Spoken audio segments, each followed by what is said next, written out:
Hello, this is part 4.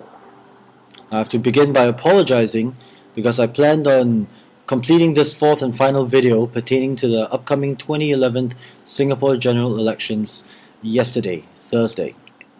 But I ended up going to the alternate rally at Ubi instead. And by the time I came back to the office, it was past midnight and work became priority.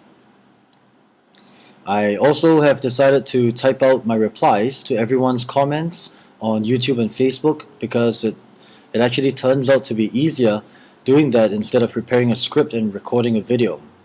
I hope everybody understands.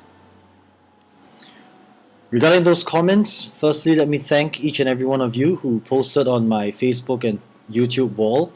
I sincerely appreciated all your comments, your opinions and your thoughts.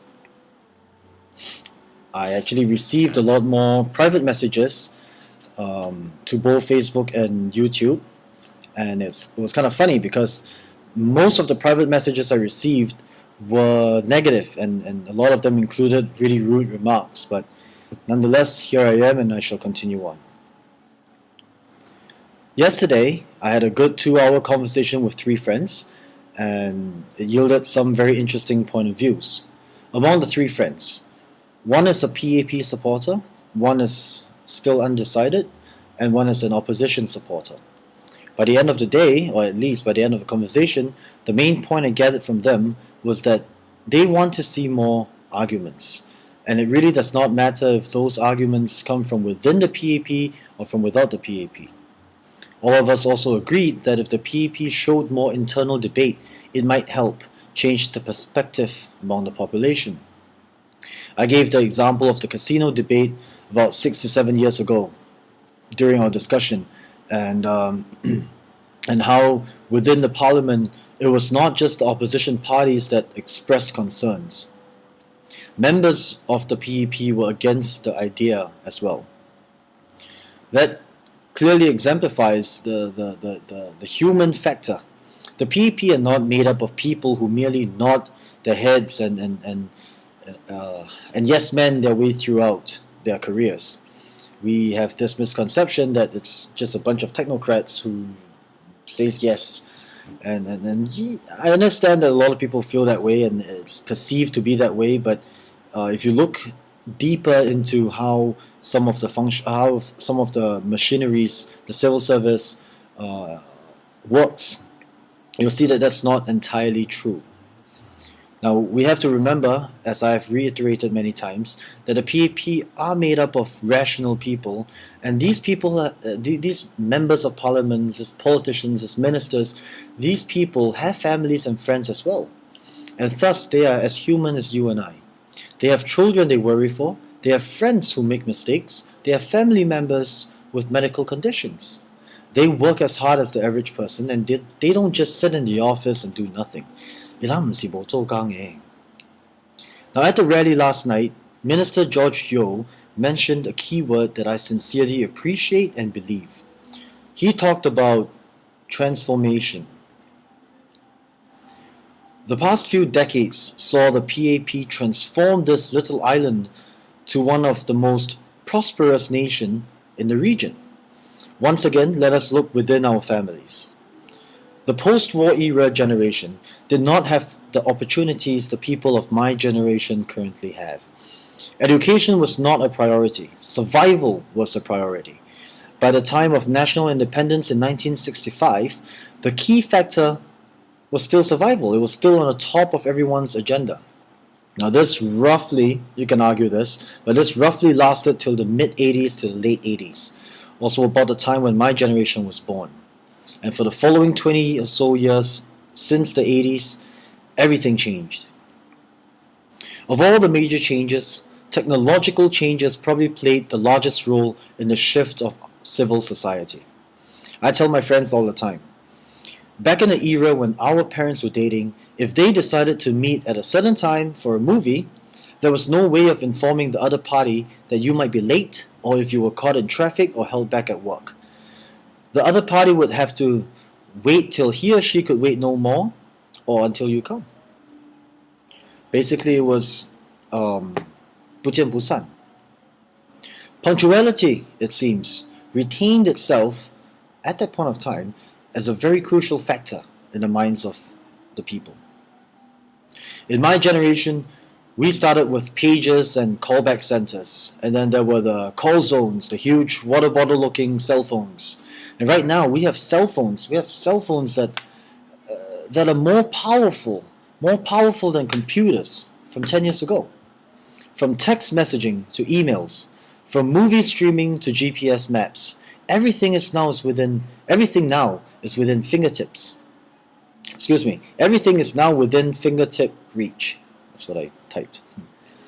Technological advances and changes have reshaped the way civil society functions and thus changed the way we think and act. We seem to be less patient than before. We expect things at a faster pace. You can tell merely by seeing how people of my generation, especially my generation, how we react when the web page or the video we're loading loads slowly. If you take a minute to look around you at restaurants, at coffee shops, even at the end of a movie, you will see tons of little white screens glowing in front of eager little eyes. When I was younger, it was not allowed in my family to have dinners in front of the television. Dinners were my family's way of our daily family time. Nowadays, whenever my parents come visit me, when they come over from Hong Kong, we have our family dinners as usual, but instead of having the TV turned off, we now have our cell phones turned off. The younger generation expects things to be done fast, sometimes questioning the slow pace of decision makers. This is also a reason why the younger generation tends to make more mistakes as compared to the older generation, regardless of era. Furthermore, when it comes down to decision and policy making, no government dares make lightning decisions. This is not a war, this is not battlefield, thus it's only in the interest of everyone that decision and policy making are done only after a lot of deliberation and calculation. Then comes the issue of involvements and participation. The younger generation wants their voices heard and for their opinions to matter. With this year's general elections, it seems that the government of the past 5 years has opened up, allowing for the first time in history, or Singapore history at least, the use of social media. In a matter of seconds, and I'm not exaggerating here, in a matter of seconds, information shared by candidates on their rally stage are disseminated on social media platforms like Twitter and Facebook. I've reminded friends to take those comments and tweets lightly because they only offer certain keywords from the entire speech. And like how some have commented on my videos to be too lengthy, it is precisely this reason that makes for ill-informed people. By believing merely the little bits of information and not willing to listen or analyze the entire speech, now that will result in misinformation, and that's not good.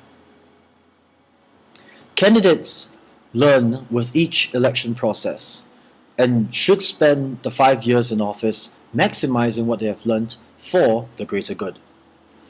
Current and future voters should learn as well, and to keep in mind that while the pace of society and the world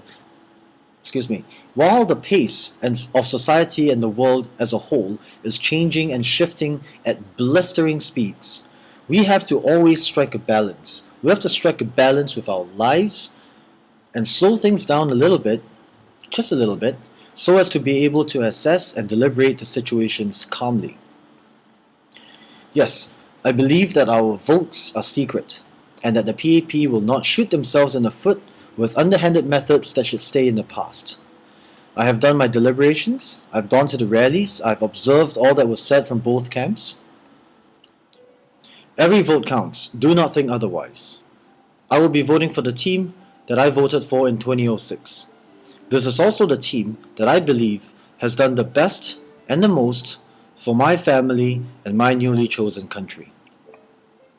On May 7th, I will be voting for the People's Action Party. Thank you.